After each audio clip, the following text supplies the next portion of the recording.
Welcome, everybody. So far, we are almost live on all platforms.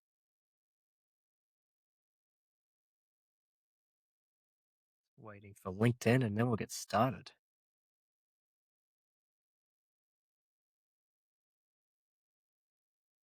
Fantastic. Welcome, everybody, to the webinar today. If you haven't met me before, my name is Josh Blakeley. I am the owner, CEO of Landscape and Hardscape Contractor Marketing, where we specialize in digital marketing strategies that help grow landscape outdoor living businesses. And today we're going to be presenting on the 2026 marketing playbook for this industry, for the green industry, and really adapting to the AI revolution. So there is a ton of things that have happened through this year with AI. A lot of it's with AI search. So we're going to be diving into that. I've presented on a number of webinars, and really, this stuff is changing every week. And in fact, just yesterday, I was in Los Angeles at the Los Angeles Convention Center for Futurescape USA conference, and it's a landscape expo, a landscape conference was held there, and I really got to deep dive into this, and I got some really great questions, feedback from the audience. So I'm going to be incorporating that into our presentation here today, and also leave some time for Q&A at the end. So let's get into it. And before we do that, this is part of our agency growth roadmap that we use for our clients, contractors who are looking to grow their businesses. And really today, a lot of the content here we're going to be diving into is the drive leads section here. So the AI search, a lot of that falls into organic. And what was typically just reserved for SEO is now being part of this AI search side of things there too. And then obviously, yeah, once you have leads coming through these different channels, you want to maximize the conversion of that, because even if you're just converting people at even twice the rate, that has a huge impact on the return on investment for any marketing strategy you're employing. And then at the end of that, optimizing what's going on in terms of any spending you're doing in marketing. You always want to be looking at, which channels are giving you that best return, or which campaigns within those channels. What we're starting to see, one of the big things is that channels need to augment each other. So it's not just that one channel is providing all of the boost to a business right now, but you need to be doing things together. And we're going to go into some of those details. And that falls into then what we call our digital dominance method. So in the top left there, you can see we have the SEO organic side of things, really a lot of AI search that is falling into this category here for that. Because what was typically, people searching on Google, Google no longer has this monopoly on search. And there have been other platforms, there's Bing, people do search on Bing, but now people are starting to search on things like ChatGPT, Perplexity, and Gemini. We're going to be running through how some of those details look on this presentation here today. So specifically, core things that we're going to be running through on our presentation today is really what you need to be doing to master and structure your data online, including website, social media profiles, so that you're feeding this information to AI to recommend you. Then looking at what types of content really are performing well, like what is AI referencing, and some of these have been around for a while, but now AI is just providing a good channel for this to be seen. So we'll dive into specific types of content that we see working best and showing up, because what we are seeing, AI platforms, they reference and they cite where they're getting the information from. So we can actually reverse engineer what kind of content they're referencing. Then looking at the search everywhere mentality, again, no longer being just focused on one system. We'll go into some other details of platforms, what you should be doing as we feed into 2026. And then looking at really, what should you be doing in terms of how often. And that's important. And because, everyone has a business to run, but, what type of things are you doing? And we're going to do some competitor analysis. I'll show you how you can do that when we get to that section. So these strategies, they will get you serious results in your business if you listen and walk through this. However, you have to implement. You have to implement what I'm saying before. And I'm telling you, we're seeing these results for our clients. We're seeing these across the board, across other industries as well, and agencies we speak to. So it's the way forward. And you want to be on the front of this as AI is shifting how things are showing up online. Why listen to us? Well, we love the industry here. We're focused on making sure we give back here, which is why we do these webinars. We're members of Arizona and California Landscape Contractors Association. I even wrote a book specifically on the strategies that we've seen perform the best, strategies at how to do it in your own business. You can get it for free at backyardempirebook.com, or you can go to Amazon to do that, to get a hard copy if you want. But this is what we do. We're all about growing revenue for our businesses we work with, and also putting out content like this so you can implement it and get results yourself. Okay, so without further ado, let's get into 2026 marketing playbook for the green industry, outdoor living, landscape, hardscape contractors, and how to adapt to the AI revolution. Now, first thing we're going to talk through is getting found in AI search. So another name for AI search, and the method of using this, we have SEO, search engine optimization, is what's been said in the past. And now answer engine optimization is what we're, just as an industry, this is a term we're seeing used the most, that these AI search platforms are actually using. So AEO is that. Now, do a quick stop, check for yourself. How are you using AI for search right now? Have you started to search for businesses? Have you started to search for products, courses, all those types of things? Now, personally, in business, maybe you're using it in the same token and you're seeing maybe one area of your life, how it can impact, and you start to shift over into the others. Now, put yourself in your customers' shoes. How do you think they are now using these platforms? Do you think they're searching for businesses to recommend? Do you think they're searching for businesses with specific things in mind, like a business that's open later at night? Not always is important to the green industry, but certainly for any emergency service business, absolutely. Are they searching for businesses who've been around, or are they searching for the top 10, the best? Are they looking for specific services and the businesses that can provide them? They absolutely are. People are doing this, and people will start to do this more and more because it's getting easier and easier to do it. How do you think it's going to change over time? Think about your habits. How long did it take you to shift into using AI search if you're using it already? Pretty quickly, you'll start to see. So, now what I wanted to go through is just an overview of a couple of these platforms and how they're showing their results and what these results mean. So, just as the indication of how I actually put these together, I did this a couple of months back, and I was searching for a landscaper in Tacoma, Washington state, and just taking a look at what different results were coming up. And so you can see ChatGPT here is referencing Bing, the Maps profile there, Bing Places, and it's got some businesses it's recommending there, whether they're open or not.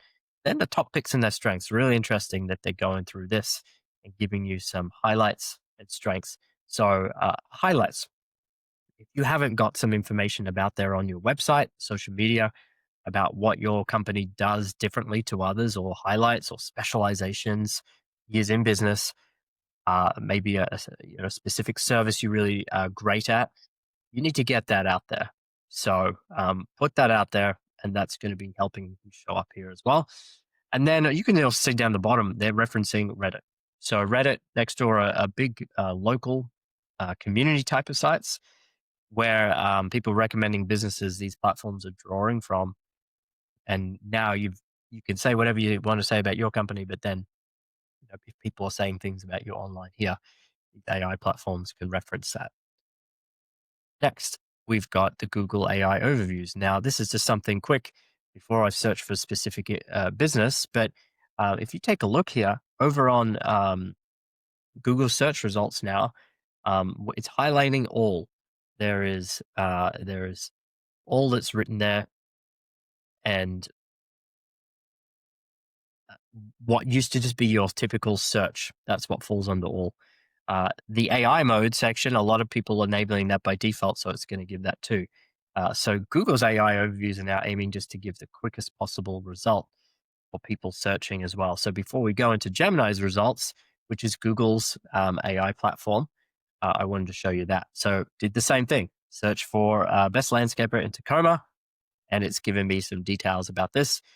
Google Gemini, it can reference Google properties. So it's referencing your Google business profile, which has always been key part of your online strategy to make sure that is active. You're getting reviews. You're consistently posting on there. It's set up to be optimized for the services you target in the service location you're after. But you can see here it's pulled that information from, including addresses and things like that. Then Perplexity, this is just another platform, and its key thing is that when it first came out, it would research the internet, do that. Now all the platforms are doing it. They caught up. They're all kind of neck and neck trying to beat each other. But you can see where it's exactly drawing its information from. You can see it's getting the best landscapers in Tacoma. There's a lawn starter page for that website. And then you can actually see it referencing the other websites for those businesses. And if you noticed, a few of those businesses are really just have been consistently showing up across these areas, and you can tell it's drawing from this information. Yelp is something that's particularly being referenced here. So whatever your feelings are on Yelp, reality is these AI platforms are referencing that, and at least get yourself a free Yelp profile and fill that out as much as you can.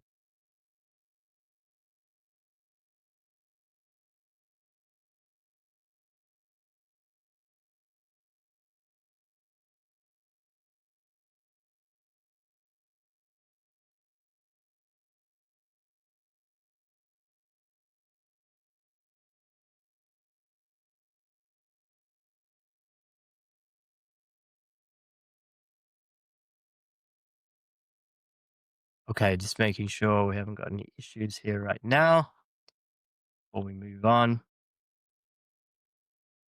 Fuck, we're all good. We're on with video. Next, let's take a moment just to look over AEO versus SEO. So, really, a lot of what AEO is referencing is this SEO search results. So, where websites are showing up and those other business directories, profiles like Yelp, Lordstarter, those types of things where businesses are there. So, we've already looked at some of those references back there as well. So, uh, do good SEO really is the key part about this. Doing good SEO has always been a high return on investment strategy when it's done properly. So it's always a foundational piece of what we recommend. Now it's even more important. You've got to be doing that. But there's a couple other things we want to look into that's going to benefit that and build it out. But what I will say is for the typical old SEO strategy, we're beyond the keywords side of things. So just focusing on keyword on a page, that's an old SEO strategy now. It's your branding, your business, and your offerings. They need to be out there, clearly defined. Everything online needs to be able to pick these up, and you need to make sure that you're putting this out there on these platforms, particularly your website. Get it on your Google business profile as well. Get it on your other social media. But really detail out, and I'll show you what structure of your website should look like here, which again is not it hasn't been a huge change from SEO, but it's now more important than ever. So also, service area, make sure you've got that written on your website, those pages, ratings, but get your testimonials out on the website, do those things to have more for AI to reference. So really, one of the key things that Alex and Mosey has to say, what can you say that your competitors can't say? You know, what you do, who you serve, what makes your business unique. All those things together, do a session around your best customers and what they loved about you and work out what that is. Okay, so key takeaways so far. Think about this for your business. Now, the core important things here is making sure that your NAP, your business name, address, and phone number is consistent across the internet. Now, this going back a long time ago was very important for SEO. Then it kind of maybe dropped off a little bit as other SEO ranking signals factors came into play. But you've got to get back to this as well. So if you've changed addresses, you've got to go and make sure you change these things back. Um, and then get listed on as many of these sites. I put up a whole list of recommended sites we see here working best. We see AI referencing these as well. So get your business listed on these websites, business directories, and make sure you're claiming those profiles, the Google Business Profile, Bing, Yelp, being really the core ones there. Then you want to make sure that you have an active review strategy because AI is referencing what people are saying in reviews, and Google Business Profile has historically always been the most important for getting your reviews on, and still is. But something you should be doing now is ask your customers when they're leaving testimonials, ask them to do it on these other platforms as well. So, particularly, the really easy one is Facebook to get them to leave it on. It doesn't take much there as well. There can be issues with Yelp and reviews getting deleted there as well. But at least to Google, and then try and go for Facebook along with that as well. Then some core parts of the website. So schema, if you haven't heard about that, schema is this back end technical data in your website that helps these models actually understand what you do. So make sure that you've got someone on your team or someone who's doing SEO for you, that they are actually doing the schema part of things too, because that's important. Got to make sure that you're telling these learning language models what that page is about, and also the brand signals, including things like name, address, phone number, are a part of that. Now, let's talk about the website side of things with on-page content. So really, make sure you have a page for each of your core services. Make sure you have pages for the service locations you service. Make sure you're building out pages explaining the projects you're doing, not just a project gallery page showing all the great photos, but actually build out pages specific to your projects there as well. And then articles. So things for your articles here is really details about specifics to your services. If you're specializing in something, write an article about that. Be specific and make it tailored to your area, your service that you know the most about is a good place to start. And then off page is what we call making things that you've got websites linking back to you. We talked about that with directories as well. But press releases are great, getting that information out. The more brand mention of your business online. Then, what I really want to lead us into here as we really kind of round this out, and this is what we're seeing where answer engine optimization is starting to bring in more than just the typical SEO, is get out there on video. So here I'm showing a Google search, and if you notice, that's a separate category now called short videos. And Google here is referencing businesses in your area, whichever your search term is, referencing what content they have on their Instagram, Facebook, TikTok, LinkedIn. There's a website listing there. They actually have the YouTube short embedded on the website. So my uh, recommendation to every single landscape business is make sure you're taking content of what you do each day and get it out on these platforms. Give again AI more chance to reference your brand and what you're doing, and just start small. To start doing something there where you're at least just capturing how you work day to day, so it doesn't have to be this big elaborate thing. But just a phone is well enough to start getting some short video out there. Okay. Now, if anyone has any questions, we can dive into that. Otherwise, what I suggest, go grab a copy of that book for free. You want to join us on our podcast and talk through your business, we're always looking for guests there as well. You can do that at backyardempirepodcast.com. You can apply. And lastly, if you want to schedule some time to chat with our team about what this might look like for your business to start getting ahead of the AI curve here as well, um, please go there. You can do it on our website to schedule. We do have a question here in the chat. Kirsten, will we get a link to be able to replay? Yes, this will go up on our YouTube channel. If you're on our email list, we always send the replay out usually a couple of days afterwards as well. So yeah, if you did miss this, and it did get recorded live up on YouTube as well. So you could go back and check over anything there. So hopefully it helps. And with that, we'll close up today's session here. So quick actionable steps there, guys. What I recommend, go through, make sure you review this, implement. Implementation is key. Just pick one of these little things that you can do. But if you could pick one thing right now, I would suggest start getting that short form video up regularly there as well. And the next steps, start putting that type of content on your website there as well. So Thank you all for joining. Have a fantastic rest of your day. We'll see you soon.